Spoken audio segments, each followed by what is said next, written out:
The Speaker recognizes Representative Woolford. Thank you, Madam Speaker.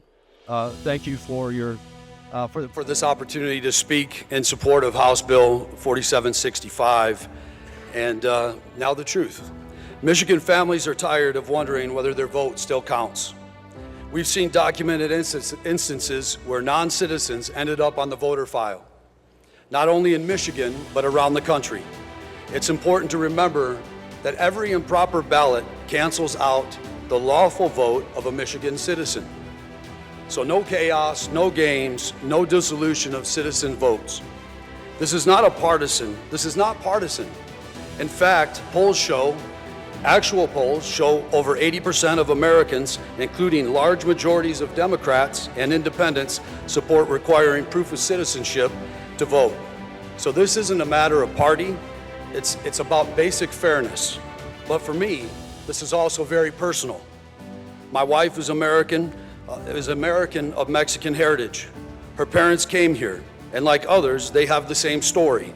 They worked hard, they saved, they paid taxes, they paid into Social Security, they bought property, and they built a life for their children.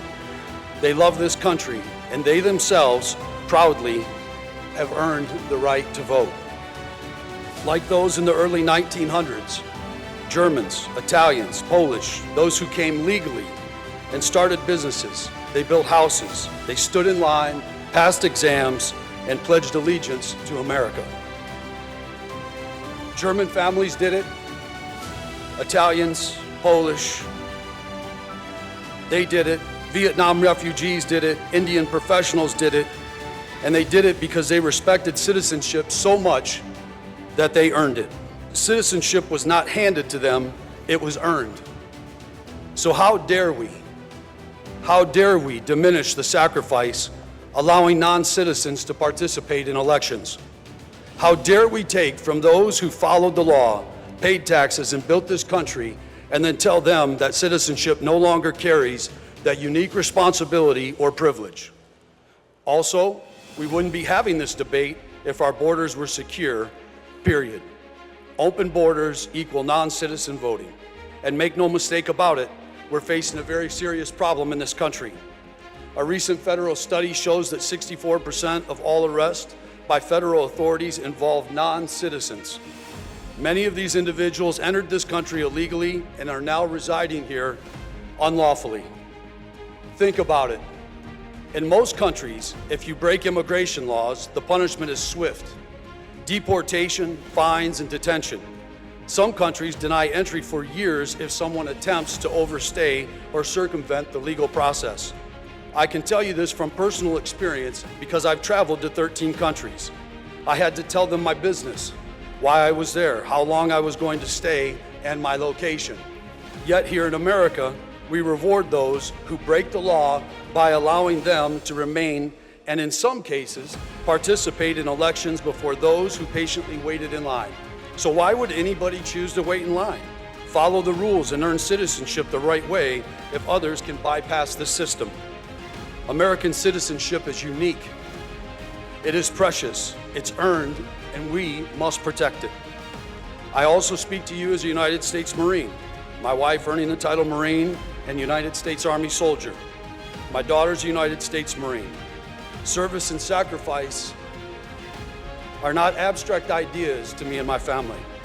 And I think of my friend, a Marine, deployed overseas to defend democratic principles. He was struck by an IED, lost his leg, the other one was mangled. He endured years in Walter Reed and dozens of surgeries. And when I asked him what was one of the things that bothered him the most, he said that it was the thought that he fought to defend the right of American citizens to vote and to help others build fair systems in their countries, only to see our own system weakened by carelessness. And that is what is at stake today.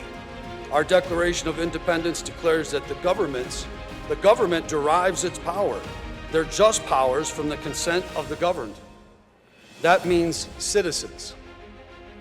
That is the social impact, the social compact.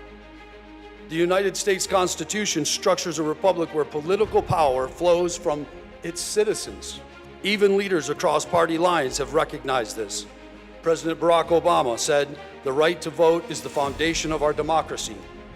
President Ronald Reagan reminded us that citizenship is and always will be the heart and the soul of our democracy.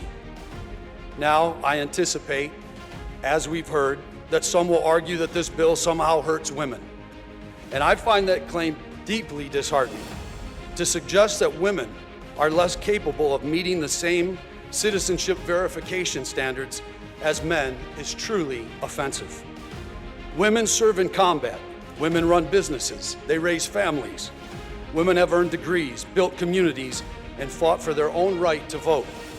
They meet the standards of citizenship every single day. This bill does not target women. It doesn't target minorities. It doesn't target legal immigrants. It protects citizens. It protects them equally, fairly, and transparently. Scripture reminds us in Proverbs 11:1 that a false balance is an abomination, but a just weight is his delight.